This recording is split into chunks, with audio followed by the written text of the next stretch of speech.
nongeye kubasuhuza ndabifuriza kugira ibihe byiza nshuti bakunze Primo Media Rwanda. Nahe makuru agezweho hatangiye kuvugururwa imyigishirize y'ihame ry'uburinganire ryumviswe nabi mu Rwanda. Mu karere ka Kamonyi abantu babiri batawe muri yombi nyuma yo kw'inzoga zishe abantu bane barimo n'umwana. Kinshasa umunyamabanga akaba n'umukangurambaga w'ishyaka PPRD rya Joseph Kabila yatawe muri yombi. Denis Sassou Nguesso we yatangaje ko azongera guhatanira umwanya w'umukuru w'igihugu muri Congo Brazzaville. Uyu ni umwanya amaze imyaka 41 muri rusange. Banki yo mu Budage yo yibwe miliyoni 35 z'amadolari. Irani yaburiye Amerika na Israel ko yiteguye gusubiza ibitero byose bashobora kuyigabaho. Mu ivuriro Everlife nahivurije umwijima, mpivuriza n'iby'amabanga y'abashakanye. Bankoraho riraka n'abahanga pe. Nyuma yo kugira ikibazo cy'imisemburo mike bandangiye ivuriro Everlife ndarigana baramfasha icyo kibazo kirakemuka. Nyuma naje kujyana n'umubyeyi wanjye afite ikibazo cya hypertension, ubu ngubu ni muzima. Nashishikariza abantu bafite ibibazo by'imisemburo bigatuma batabyara, bigatuma imihango yabo itaza neza nkuko bikwiye, kuba mwagana ivuriro Everlife bakabafasha. Murakoze cyane. Ivuriro Everlife rikorera Nyabugogo rimaze kuba ubukombe mu Rwanda no hanze yarwo mu kuvura indwara bakoresheje imiti y'ibimera kandi itunganyijwe neza mu buryo bw'ibinini, poudre cyangwa liquide. Hari abadogiteri batandukanye bagufasha kandi cyiza nuko aho waba uherereye hose ku isi imiti yakugeraho, cyane ko bakorana na DHL. Mu ndwara bavura twavugamo nk'iz'imyororokere zose, kurangiza vuba no kubura ubushake, indwara zifata abadamu zose, igwingira ry'igitsina, indwara nk'umwijima, diabete, amara, igifu, asima. Abifuza kuva ku biyobyabwenge nabo barabafasha. Ku bindi bisobanuro wahamagara cyangwa ukandikira muganga. Everlife, icyizere cy'ubuzima.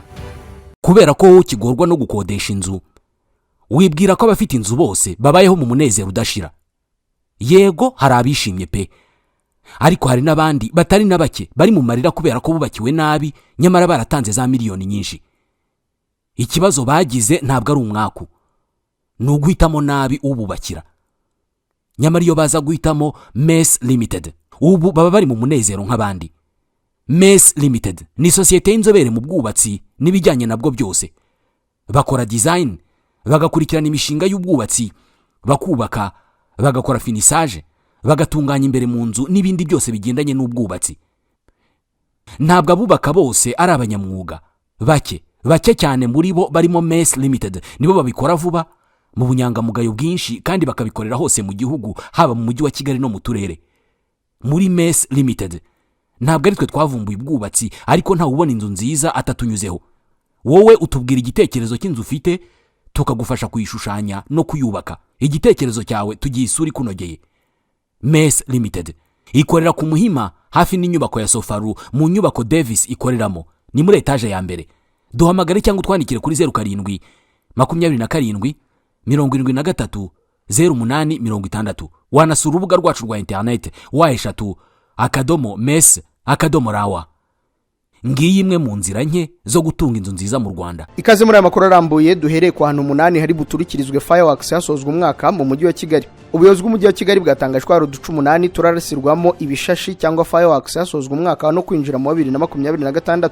Itangazo ry'umujyi wa Kigali rigaragaza ko ibice rusange birarasirwamo fireworks ari ku mujyi wa Kigali ubwaho, Kigali Pele Stadium, Canal Olympia no kuri Kigali Heights. Ahandi hari buturikirizwa ibishashi ariko bikozwe n'abantu ku giti cyabo ni kuri Hotel de Mille Collines, Atelier Divin, Serena Hotel no kuri KCC Parking. Ibi bishashi biraza guturitswa saa 6 z'ijoro ryo kuri wa gatatu hagana ku itariki ya mbere z'ukwezi kwa mbere kwa 2026. Umujyi wa Kigali kandi wasabye abantu kunywa mu rugero no kudaha abana batarengeje imyaka 18 ibiyobyabwenge.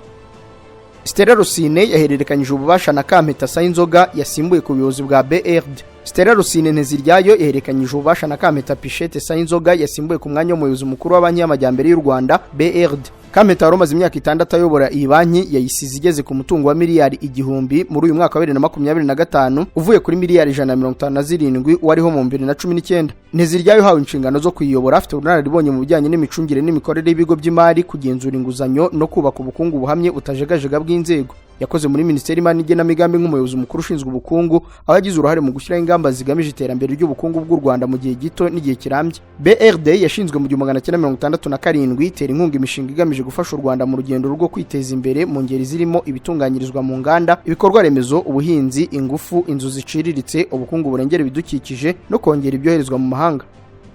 hatangiye kuvugururwa imyigishirize y'ihame ry'uburinganire ryumviswe nabi mu Rwanda. Minisiteri y'Uburinganire n'Iterambere ry'Umuryango yatangaje ko mu Rwanda hatangiye gahunda yo kuvugurura uburyo bwo kwigisha ihame ry'uburinganire bw'abagabo n'abagore kuko byagaragaye ko iyi gahunda yumviswe nabi hamwe na hamwe. Minisitiri wa Mije Prof Uwimana Console yabigarutseho mu nama nyunguranabitekerezo yagarukaga ku muryango utekanye yateguwe n'ihuriro ry'abanyarwandakazi bari mu nteko ishinga amategeko FFRP. Minisitiri Uwimana yashimangiye ko mu miryango hakirimo ibibazo bishingiye ku makimbirane ahanini aterwa n'uko inzego zibishinzwe ziyakemura zititsa cyane ku kiyatera nyirizina.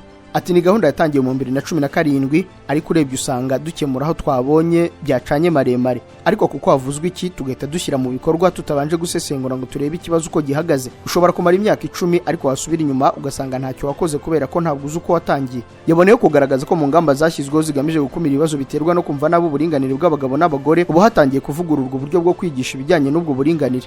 Ati muri uyu mwaka twatangiye gahunda yo kwigisha ihame ry'uburinganire ariko cyane cyane twifashishije abagabo bakarushaho kumva no gusigasira ihame ry'uburinganire. Minisitiri w'Imana yavuze ko ari uburyo butanga amakuru ahagije ku mibare y'abashakanye bukorwa bunyujijwe mu mikino aho irangira umugabo cyangwa umugore wayikurikiye asobanukiwe icyo yakoraga kibangamira uwo bashakanye. Mije Prof ivuga ko kuri ubu mu gihugu hose hateguwe abagera kuri 448 barimo 10 bo muri buri karere k'u Rwanda n'abandi 10 bo mu mashuri makuru na kaminuza na 15 bafasha muri iyo gahunda. Imibare y'urwego rw'ubugenzacyaha yo mu kwezi kwa 9 k'uyu mwaka igaragaza ko mu myaka 6 ishize abashakanye bagera kuri 395 bicanye aho bishwe n'abantu 497 biturutse ku makimbirane yo mu miryango. RIB ivuga ko ubwo bwicanyi bwo mu miryango buterwa n'ini no kuba bashakanye bagirana amakimbirane batumvikana ku mitungo, abumvise nabi ihame ry'uburinganire ndetse n'ubushoreke.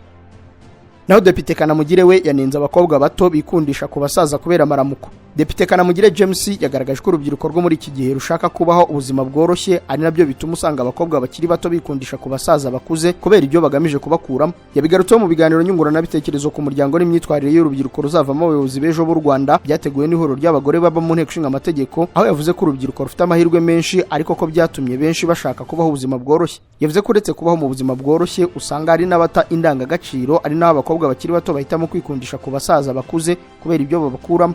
Ati uko mbibona hari ikibazo mu rubyiruko. Urubyiruko rufite amahirwe menshi rutandukanye n'urubyiruko rwo mu myaka yatambutse n'ubuyobozi bwatambutse. Na za ndangagaciro ziragenda zitakara mu bakuru n'urubyiruko ruragenda ruzitakaza, ugasanga nk'akana k'agakobwa kegereye Tito gatangiye kumubwira kati shushu nari ngukumbuye kubera ibyo kari buze kumukuramo. Urabona ko muri iyi minsi ndangagaciro ziragenda zitakara bitewe n'uko benshi mu rubyiruko bashaka kubaho mu buzima bworoshye. Depite Kanamugire kandi yanavuze ko usanga abagiye kubana nabo nta ntego zihamye baba bafite, bityo kwakwiye gukazwa inyigisho abagiye kurushinga bahabwa. Francis Nyamaswa umuhuzabikorwa w'inama y'igihugu y'urubyiruko yavuze ko atari urubyiruko gusa rushaka ubuzima bworoshye ko ahubwo rukeneye guherekezwa n'inama z'abakuze. Yakomeje yerekana ko abakuru bakwiye kwigisha urubyiruko bakaruhugura ariko birinda kuvuga ibyo nabo badakora. Nyamaswa yagaragaje ko ibibazo byugarije urubyiruko harimo icyo kubura akazi no kutagirirwa icyizere n'abantu bakuru, igitutu cy'ikoranabuhanga, imbuga nkoranyambaga, kudasobanukirwa neza indangagaciro z'umuco nyarwanda n'ikibazo cy'ikoreshwa ry'ibiyobyabwenge mu rubyiruko no kubura ubujyanama bwo mu miryango. Tukiri ku makuru avugwa mu Rwanda, abagore 47% babyaye abarenze umwe ntibifuza kongera kubyara. Ubushakashatsi bwa 7 ku mibereho n'ubuzima bw'abaturage DHS ya 7 buragaragaza ko abagore 47% bo mu Rwanda babyaye imbyaro zirenze imwe batifuza kongera kubyara undi mwana. Ubushakashatsi bwashyizwe hanze n'ikigo kibarurisha imibare mu Rwanda bugaragaza ko mu bagore 7410 babajijwe bari mu kigero kiri hagati y'imyaka 15 na 49, 13% basubije ko bifuza kubyara undi mwana vuba mu gihe kitarenze imyaka 2, mu gihe abandi 37% bo basubije ko batifuza kubyara undi mwana mu gihe kirenga imyaka 2. Ubushakashatsi bugaragaza ko amahitamo yo kongera kubyara ashingira ku bana umugore aba yarabyaye, kuko nk'abagore 91% bashatse ariko badafite abana ngo bifuza kubyara vuba, mu gihe 23% bafite umwana umwe aribo bifuza kubyara. Ku bagore bafite umwana umwe cyangwa babiri benshi baracyifuza undi mwana ariko bagahitamo gutegereza. Mu bagore 1364 bafite umwana umwe, 73.4% bagaragaje ko bifuza kubyara nyuma y'imyaka 2, mu gihe abagore 1780 bafite abana babiri, 66.8% bifuza kubyara undi muri icyo gihe. Impinduka zikomeye muri ubu bushakashatsi zitangira kugaragara cyane ku bagore bafite abana kuva kuri 3. Urugero, mu bagore 1461 babajijwe 8.8% nibo basubije ko bifuza kubyara undi mwana mu gihe kitarenga imyaka 2. 29.4% bavuze ko bifuza kubyara nyuma y'icyo gihe, naho 56.7% basubiza ko batifuza kongera kubyara. Ubushakashatsi bugaragaza ko igipimo cy'uburumbuke mu Rwanda cyagabanutse ugereranyije no mu 2020, kuko icyo gihe umugore yabarirwaga abana 4.1 ariko kuri ubu cyageze ku bana 3.7 ku mugore.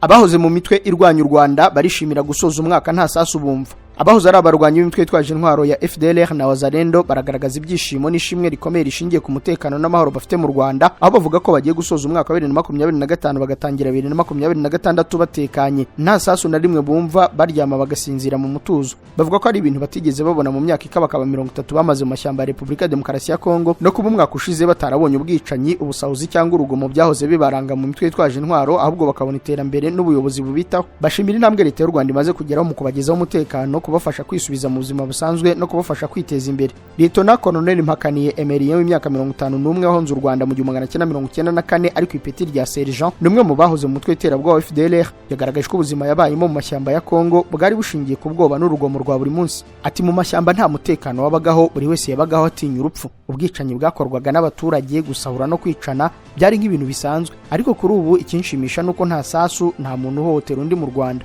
Yakomeje ayishura ko FDLR yakoraga ibikorwa byayo mu buryo buhamye kandi ishyigikiwe na guverinoma ya Repubulika ya Demokarasi ya Kongo, igahabwa intwaro zakoreshwaga mu bwicanyi, ibiribwa n'uburenganzira bwo gukorera mu bice bitandukanye.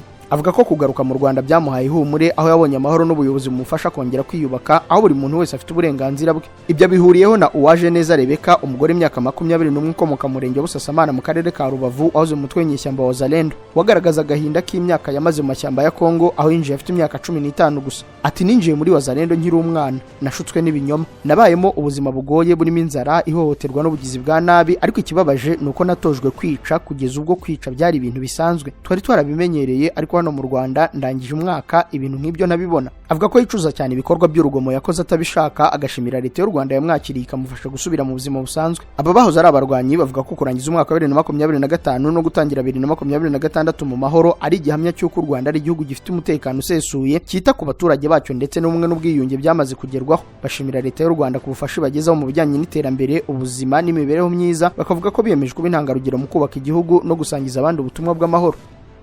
Dukomereza amakuru ko yavugwa mu turere. Ku Kamonyi abantu babiri batawe muri yombi nyuma y'uko inzoga yishe abantu 4 barimo n'umwana. Umuvugizi wa polisi y'u Rwanda mu ntara y'Amajyepfo, Chief Inspector of Police Hassan Kamanzi, yabwiye ikinyamakuru Umuseke ko abantu babiri bamaze gufatwa bashinjwa kugira uruhare mu icuruzwa ry'inzoga zitemewe zaviriyemo urupfu abantu 4.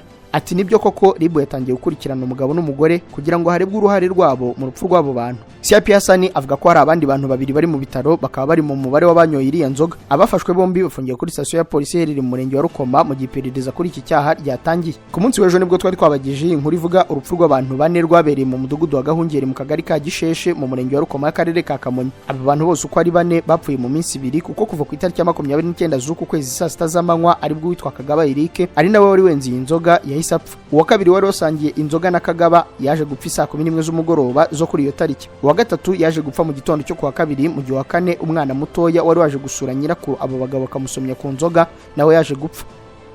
Avoka yahamwe n'icyaha cyo gusambanya umwana ahabwa igihano cy'imyaka 15.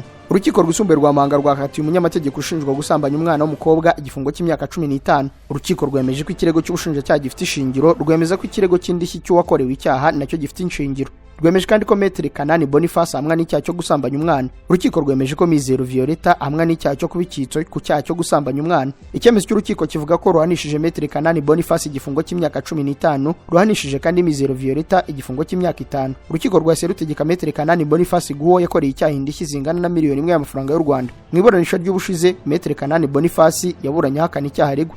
Mu kanya aya makuru turakomereza ko yavugwa hanze y'u Rwanda. Kuva wavuka kugera uvuye kuri iyi si, ushobora gusanga nta na rimwe uzigera usohoka hanze ngo ujye mu bantu utambaye. Imyenda yawe nicyo gikoresho mutajya mutandukana na rimwe. Irasa naho ari kimwe mu bikugize. None kubera icyo uyigurira aho ubonye hose. Abantu baha agaciro imyambaro bagurira imyambaro yabo muri Choice Fashion. Iri duka ry'imyenda niryo ryavumbuye ibyo kwambara ukaberwa kandi udahenzwe.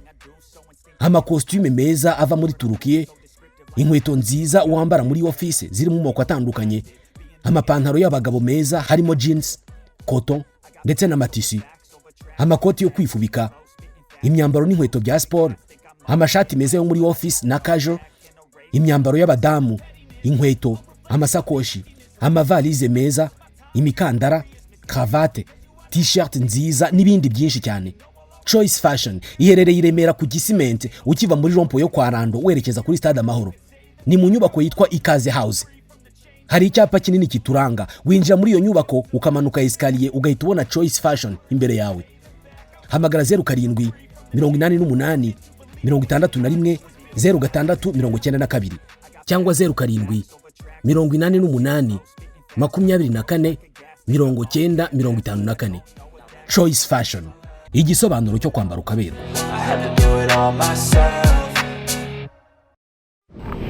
Kuri iri segonda nibura abantu 16,000 bari mu kirere mu ndege bava ahantu hamwe bajya ahandi. Kuzenguruka isi bisigaye byoroshye ku buryo uko turi miliyari 8 dusa naho turi abaturanyi kubera uburyo bwo gukora ingendo bisigaye bikorwa. Ikibazo nuko gutegura urugendo bigora. Gukora reservation ya tike y'indege, gushaka visa, ubwishingizi bw'urugendo. Amahirwe twagize nuko hari abantu bazobereye muri ibi bintu kandi biyemeje kudufasha. Abantu nka Ireme Travel Agents Limited, kompanyi nyarwanda iri mu zambere muri service zo gutegura ingendo, ubukerarugendo no kwakira abantu. Kompanyi yemewe n'ihuriro mpuzamahanga ry'ubwikorezi bwo mu ndege IATA. Niba wifuza kujya mu mahanga ku mpamvu izo arizo zose, icyo bigusaba ni ugutekereza urugendo rwawe gusa. Ubundi ukegera Ireme Travel Agency bakagukorera reservation ya tike y'indege, bakagufasha gushaka visa, bakagukorera reservation ya hoteli, bakagukurikiranira ibya assurance y'urugendo. Iyo uturutse mu mahanga cyangwa se ujyayo, bagufata ku kibuga cy'indege ku giciro cya 50% cy'abandi babikorera. Ku bantu bari kure kandi bashobora kwishyura hakoreshejwe ikoranabuhanga online payment. Tuguha link ubundi ukishyura. Ireme Travel Agency ikorera mu mujyi wa Kigali muri Mike mu nzu yo hasi mu muryango wa G41. Hamagara 07 85 36 48 cyangwa 07 89 88 0339. Ushobora no kwandika email kuri info@iremetravel.rawa. Wanasura urubuga rwa internet wa3.iremetravel.rawa.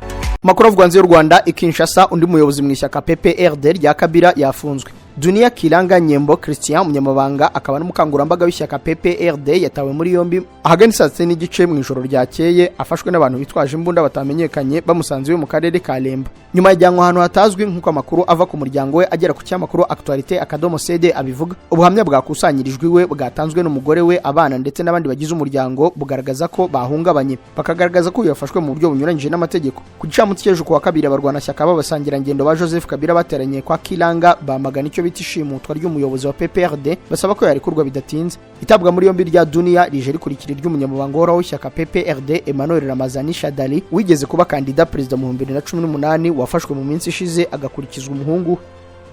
Umuryango umwe w'Uburayi nawo wamaganya amagambo ya General Sylvain Ekenge. Umuryango umwe w'Uburayi waraye wamaganya amagambo yibasira abatutsi aheruka kuvugwa n'uwari umuvugizi w'igisirikare cya Repubulika ya Demokarasi ya Kongo, usaba leta ya Kongo gukomeza guhangana n'imvugo z'urwango. Kuwa gatandatu cy'umweru gishize nibwo Sylvain Ekenge yavuze amagambo yafashwe nk'ay'urwango ku batutsi ubwo ari mu kiganiro cyatambutse kuri radio na televiziyo bya Kongo RTNC. Icyo gihe yibasiye abantu bo muri ubwo bwoko agira ati, uyu munsi ushakanye n'umugore w'umututsi ugomba kwitonda cyane, ugomba kwitonda kuko baguha n'umuntu wo mu muryango we nka mwishwa we, mubyara we, akazi wawe kandi atari mubyara we cyangwa mwishwa we, ahubwo ari umuntu uje kubyarana n'umugore wawe iwawe, yabyara bakakubwira ngo oya abana bavutse basa n'abatutsi kuko abatutsi ari ubwoko bwiganza kandi ari ubugambanyi. Ubwenge. Umuryango umwe w'Uburayi ubinyuje muri ambasade yawo muri Repubulika ya Demokarasi ya Kongo wamaganya ari amagambo unashimira icyemezo cyo guhagarika Ekenge cyafashwe n'ubuyobozi bukuru bwa gisirikare muri Kongo. Ku rubuga X wagize uti, umuryango umwe w'Uburayi uramagana amagambo yavuzwe n'umuvugizi wa FARDC unakirana ukunyurwa ingamba zafashwe n'ubuyobozi. Umuryango umwe w'Uburayi urasaba abayobozi gukomeza kurwanya imvugo zose z'urwango muri iki gihe gikomeye mu rwego rwo gushaka ubumwe bw'igihugu n'amahoro arambye hashingiwe ku buryo buhuriweho n'abantu bose. Uyu muryango uravuga ko wanyuzwe n'icyemezo cyo guhagarika Ekenge ku buvugizi bwa FARDC mu gihe guverinoma y'u Rwanda biciye muri Minisitiri w'Ububanyi n'Amahanga Ambasaderi Olivier Nduhungirehe iheruka gutangaza ko Kinshasa yahagaritse uriya generali mu rwego rwo kujijisha umuryango mpuzamahanga. Minisitiri Nduhungirehe kandi yavuze ko ibyakorewe Ekenge bisa neza n'uburyo Perezida Habyarimana yakingiye ikibaba Leon Mugesera amaze kuvuga imbwirwaruhame y'urwango ku batutsi yavugiye ku Kabaya. Sassou Nguesso azongera ahatanira umwanya w'umukuru w'igihugu muri Congo Brazzaville. Perezida wa Repubulika ya Kongo Denis Sassou Nguesso arateganya gutanga kandidature kugira ngo azongere ahatane mu matora y'umukuru w'igihugu ateganyijwe mu kwezi kwa gatatu k'umwaka utaha. Ishyaka Parti Congolais du Travail riri ku butegetsi muri Congo Brazzaville ryafashe uyu mwanzuro nyuma y'itora ryakozwe n'abanyamuryango baryo. Sassou Nguesso afite imyaka 82. muri iyo myaka 41 yayimaze ku butegetsi ariko mu bihe bitandukanye. Yatangiye kubura Kongo mu 1979, mu 1992 asimburwa na Pascal Lissouba wamutsinze mu matora. Yasubiye ku butegetsi mu 1997 ubwo yakuragaho Lissouba binyuze muri coup d'etat. Mu 2002 no mu 2009 abaye amatora ya perezida wa Kongo Nguesso arayegukana. Mu 2016 itegeko nshinga ry'iki gihugu ryaravuguruwe akurwamo imyaka ntarengwa y'uwemerewe guhatana yari 70. Nyuma y'imyaka 2 Sassou Nguesso atsinze andi matora yabaye mu 2021, mu 2023 abatavuga rumwe n'ubutegetsi bwe barimo Jacques Joachim barihuje kugira ngo bazamuganze mu matora ataha. Umutekano w'amatora yo muri Kongo wakajijwe cyane. Biteganyijwe ko aburi minsi 5 ngo amatora mu kwezi kwa gatatu 2026 abasirikare bazatora kugira ngo bazashobore kubungabunga ituze. Polisi ya Uganda yo yaburiye abatwika amapine mu mihanda bishimira umwaka mushya. Polisi ya Uganda yaburiye abateganya kwishimira umwaka mushya batwika amapine mu muhanda ko bazafatirwa ibihano bikomeye. Abanya-Uganda bari mu bishimira ko barangije umwaka batwika amapine cyane bakabikorera mu mihanda mu bice bitandukanye. ACP Kitima Rusoke umuvugizi wa polisi ya Uganda yabwiye itangazamakuru ko kwishimira umwaka mushya bitavuze kwangiza ibikorwa remezo byubatswe mu misoro y'abaturage. Yavuze ko uretse kuburira abantu uzabirenga azafatirwa ibihano bikomeye. Yanihanangirije abantu batunze imbunda kutazishimira barasa mu kirere kuko bashobora kwisanga barasha hatari mu kirere bakarasamo n'abantu. Muri Guinea, General Mamadi Doumbouya yatsinze amatora n'amajwi 86%. Perezida Mamadi Doumbouya Guinea Conakry niwe watsinze amatora ku majwi 86% nk'uko byagaragajwe n'ibiro bishinzwe amatora, ariko byongeraho ko ari ibyavuye mu majwi amaze kubarurwa by'agateganyo. Iyi rero iraba intangiriro y'ubutegetsi bwa gisivile butanzwe mu matora nyuma y'uko mu 2021 Doumbouya afashe ubutegetsi kuri coup d'etat ahiritse Perezida Alpha Condé wari muri uwo mwanya kuva mu 2010. Umukuru w'ibiro bishinzwe amatora muri Guinea yatangaje ibyayavuyemo mu ijoro ryakeye, avuga ko abaturage b'iki gihugu biyandikishije gutora bitabiriye ku kigero cya 80%. Itsinda rya societe civile riharanira ko abasivile basubizwa ubutegetsi ryamaganye amatora ryita ikinamico nyuma y'uko abari guhatana bya nyabyo na Doumbouya babujijwe kwiyamamaza, naho ababyemerewe bakavuga ko amatora yaranzwe na byinshi bitagenze neza. Kuwa mbere Netblocks ikurikirana uko abantu bagera kuri internet n'imbuga nkoranyambaga yavuze ko imbuga za TikTok, YouTube na Facebook zitafungukaga muri Guinea mu gihe abaturage b'iki gihugu bari bategereje ibyavuye mu matora. Mu 2021 ubwo yaramaze gufata ubutegetsi, Doumbouya yasezeranyije abanya-Guinea ko azaha abasivili ubutegetsi ku neza kandi ko nta musirikare uziyamamaza mu matora. Icyo gihe yagize ati ntabwo njye cyangwa undi bo mu ngabo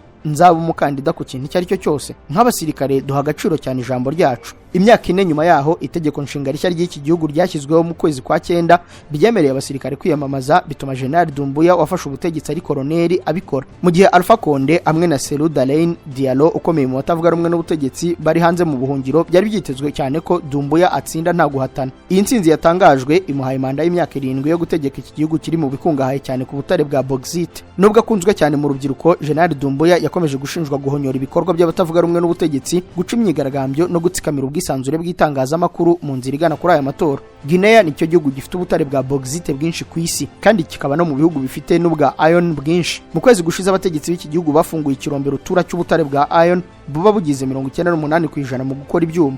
Uyu Doumbouya rero yafashe ubutegetsi mu 2021 afite imyaka 41 n'ipeti rya colonel. Icyo gihe ni wari umukuru w'igihugu muto kurusha abandi muri Afrika. Nk'umusirikare yakoze ubutumwa muri Afghanistan, muri Cote d'Ivoire, muri Djibouti na Centrafrica. Doumbouya ni wo mu bwoko bw'abamalinke kimwe na Alpha Condé yahiritse. Yize igisirikare anakora amahugurwa yacyo muri Israel, muri Senegal, muri Gabon no mu Bufaransa. Yamaze imyaka myinshi akorera hanze mu mutwe w'ingabo z'Ubufaransa zigabwa mu mahanga. Mu 2018 Perezida Condé yamugaruye mu gihugu ngo ategeke umutwe udasanzwe w'ingabo Groupement de Forces Spéciales. Hashize imyaka 3 Doumbouya yari muri izo nshingano, uyu wari koloneli yahise ahirika ubutegetsi bwa Alpha Condé. Mu mwaka ushize yavuye kuri iryo peti yizamura ku rya generali w'inyenyeri enye.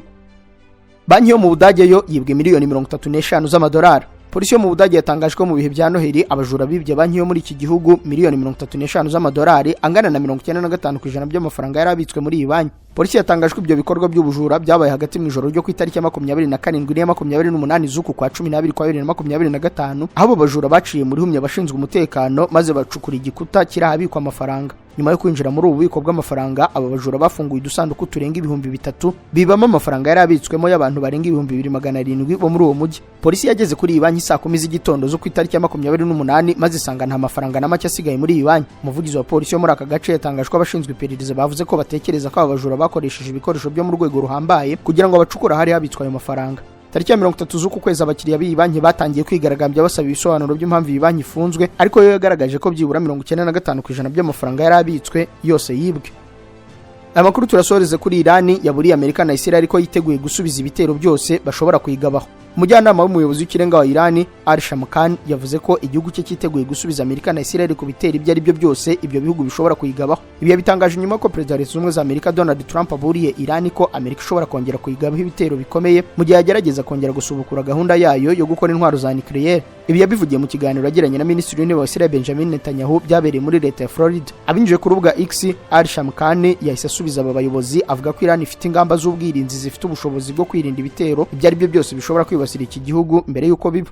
Yongeyeho ko nihagira igihugu cyohereza ibisasu muri Iran nayo yiteguye guhita ibasubiza vuba kandi mu buryo bukomeye ku buryo bizatungura uwo ari we wese wagerageje kwitera mbere. Perezida wa Iran Masoud Pezeshkian nawe yashimangiye ko igihugu cye cyiteguye gusubiza ibitero bazakigabaho mu buryo bukomeye cyane. Ati Iran yiteguye gusubiza mu buryo bukomeye igihugu cyari cyo cyose kizayigabaho ibitero kandi izagisubiza ku buryo kizabyicuza mu buryo bukomeye. Ushobora kunza Primo Media Rwanda, uyu muburo wa Iran kuri Israel na Amerika uvuga ko yiteguye gusubiza ibitero byose bashobora kuyigabaho. Niwo dusoreje aya makuru ari kugarukwaho ya none ku itariki ya 31 z'ukwa 12 kwa 2025. Ndabashimiye ko mwana muyakurikiye, ndabifuriza gusoza neza uyu mwaka. Mugira amahoro. Uyu mujyi kurimo amaduka menshi agurisha amatelefone, ndakura iryizeye nguramo iPhone kandi bakampa garanti. Niba nawe wibaza ikibazo nk'iki, sigaho kubunza imitima wirirwa ushakisha, kuko Future Mobile Store niwo mwihariko wacu. Uhereye ku mafaranga 150 gusa, iri duka riraguha telefone zigezweho za Samsung na iPhone n'ama accessoires yazo nka charger, screen protector, cover, écouteurs, speaker ndetse n'ibindi. Kuva kuri iPhone XR kugeza kuri iPhone 17 Pro Max na Samsung Galaxy 05 kugeza kuri Samsung Galaxy S25 Ultra na Fold 7 zose nshyashya kandi ku giciro gisa n'icy'uruganda, urazisanga muri Future Mobile Store. Ushaka guhindura telefone ya iPhone cyangwa Samsung ufite ukagendana n'igezweho ibizwi nka top up, urayizana ukongera udufaranga duke tukagufasha kuyihindura ukagendana n'igezweho. Umwihariko muri Future Mobile Store ni uko iguze telefone yacu tuguha garanti y'imyaka 2. Waba uri muri Kigali cyangwa uri mu ntara, iyi telefone turayikoherereza kandi tukishyura igiciro cyo kuyikugezaho. Dukorera mu nyubako yo kwa Makuza ateganye na parking ya Beka, hakurya haba haparitse abamotari ku muryango wa 35. Ku bindi bisobanuro waduhamagara cyangwa ukatwandikira kuri 0784728286 no kuri website wa eshatu@futuremobile-store.rw. Wadusanga no ku mbuga nkoranyambaga zacu hose ni Future Mobile Store. Gana Future Mobile Store, telefone zigezweho mu Rwanda tuzishyire mu biganza byawe.